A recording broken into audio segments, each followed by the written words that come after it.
All right, so the Saturn-Uranus square alignment, we could see if we look at the range of orb using a 10-degree range of orb, which is what we use, wider degrees of orb when we use mundane astrology, it has been operative in early 2020. Then we saw it go full force in 2021. And this is comparing it against the Wilshire 5000. And we'll talk about that in part two, but you could see the fact that we're seeing a big bubble happening, looking very similar to what we saw back between 1997 and 2000, which was the era of irrational exuberance. So we're in an era of irrational exuberance when it comes to the markets and the real estate markets. We'll talk about that in part two. But the point is that we're seeing here that we're going to have the Saturn square Uranus alignment, which will be well into effect in 2022. And the fact that it's dominating very strongly here, right on the midheaven with Saturn and Aquarius squaring Uranus, means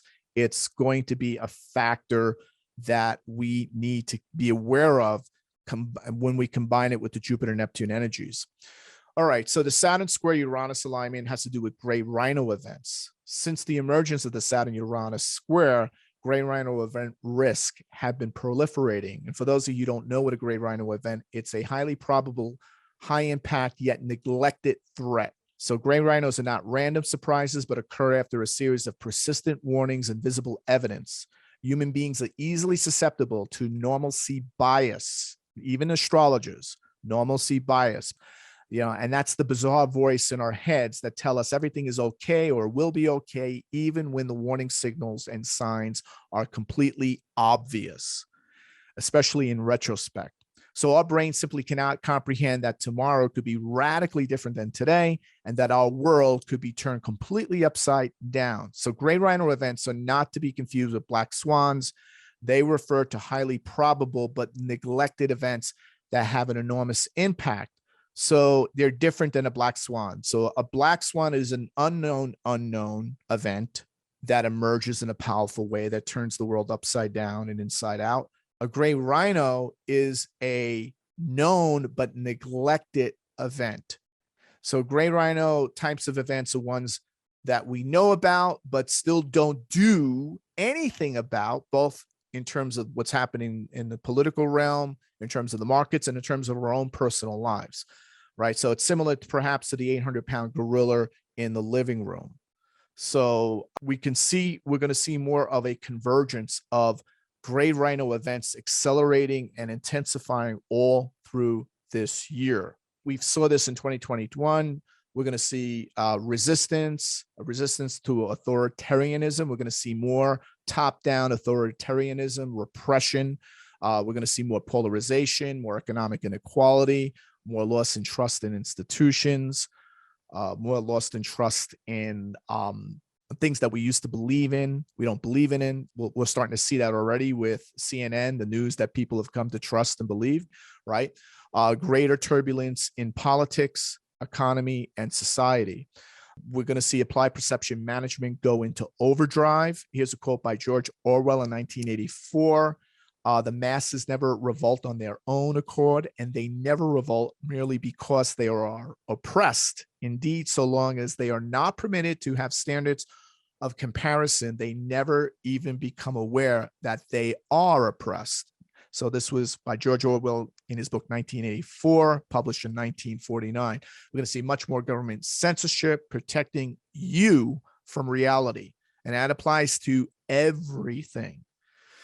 So what's happening here, we're going to see an acceleration, applied perception management that enhances cognitive dissonance when a person holds contradictory beliefs and ideas and values that is typically experienced as psychological stress, right? So we're going to see there's going to be, well, I think something is true, but I'm not seeing it anywhere. So it can't be true. So it's going to create this internal discomfort between your internal mind that's saying, watch this, alert, be careful of this truth, right? What you're feeling, what you're sensing to be true, even though you can't find it, even though everyone else out there is telling you contradictory data. That's part of the cognitive dissonance that's going to be accelerated and intensified by the government censorship that protecting you from the reality they don't want you to know.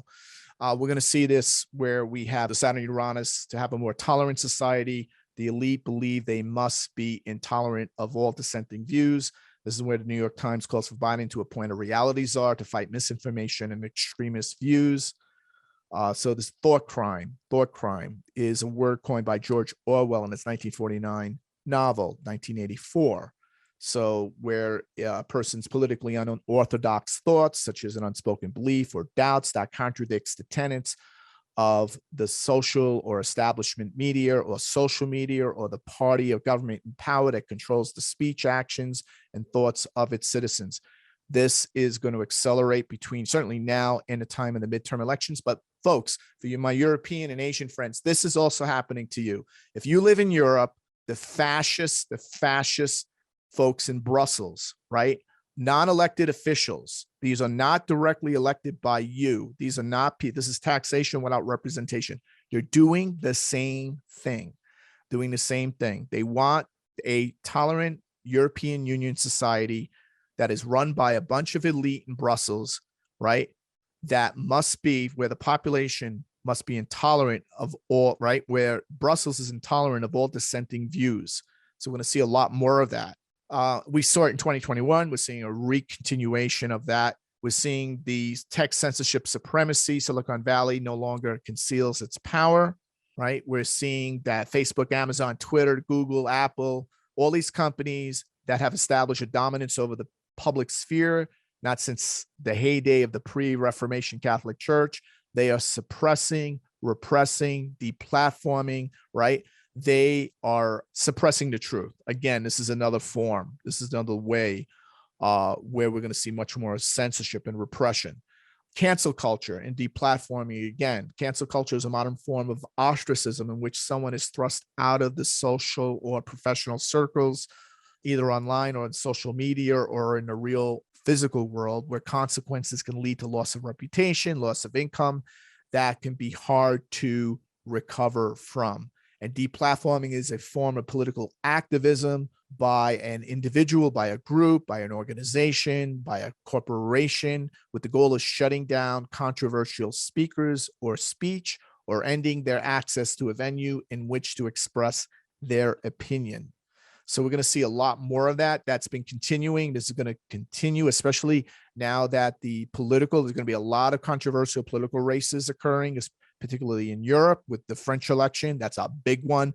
The Brazilian election, that's a big one. The midterm election in the United States, that's a gigantic one coming. We'll talk about why. This is not going to be your typical election year, folks. So get ready for your individual country, no matter what country you're in. This is not going to be a typical election year. And let me tell you, they're going to crack down, hard. They're going to deplatform you one way or another. Even if you're posting stuff, they will ghost you. There will be all ways to make sure that the candidate of their choice gets elected regardless. Register for the upcoming Global Outlook 2023 webinar on January 22, 2023. Get the geopolitical and macroeconomic forecasts and increased clarity of the transformational crisis and paradigm shift now underway, so you can take massive action to not only survive, but thrive in the year ahead. Register for the Global Outlook 2023 webinar at williamstickevers.com or click the link in the description.